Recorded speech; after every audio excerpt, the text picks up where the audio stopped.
अस्सलामुअलैकुम वीवर्स, की हाल चाल है? ठीक हो? सेहत भी इस्लाम कैसी सब खैर खैरियत है। वीवर्स चलने अज की वीडियो की तरफ। अज असी ने कणक रैपर नाल वड्ढी ही। गंदम की कटाई जी जैसा कि सब नूं पता शुरू हो गई है। तो कटाई के नाल ही जिहड़ा कतराई भी शुरू है कि जो बंदा कटाई करांदा पे नाल ही वो कतराई शुरू करवा दी दी है। उसकी वजह कि मौसम जिहड़ा खराब हो रहा है।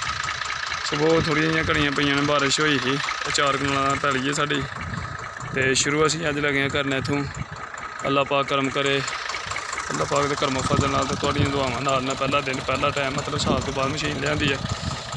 तो हुण तुहानूं दसांगा कि कतराई किस तरह मतलब हुंदी है। कतराई की वीडियो जिहड़ी शुरू करांगे। जिहड़ी कणक असीं लाई ही, अल्लाह ताला बरकत दे ते खैर खरीद ने घर पहुँचाए।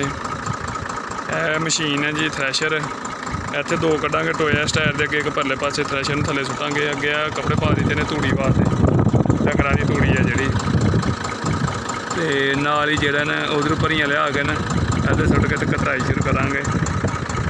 मौसम खराब है इस वजह तो हर बंदे ने जिहड़ा असल कतराइयां जिहड़ियां ने होई शुरू नहीं हुई, लेकिन कुछ जिहड़ियां चांदे कने न वो नाल ही लोग उतर के घर ले जाते पे, क्योंकि मौसम का कोई पता नहीं।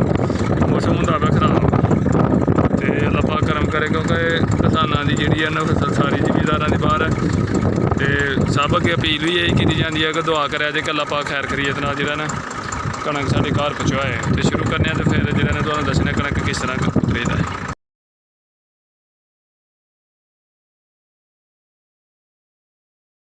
कणक की कतराई जिहड़ी है ना असीं शुरू कर दी है। भरियां ने जिन्होंने बन के तो फिर असीं जिहड़ा ना इत्थे लिया के सुट्टने आ।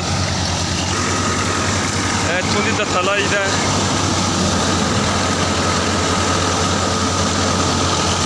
दत्था ला के दाने पैंदे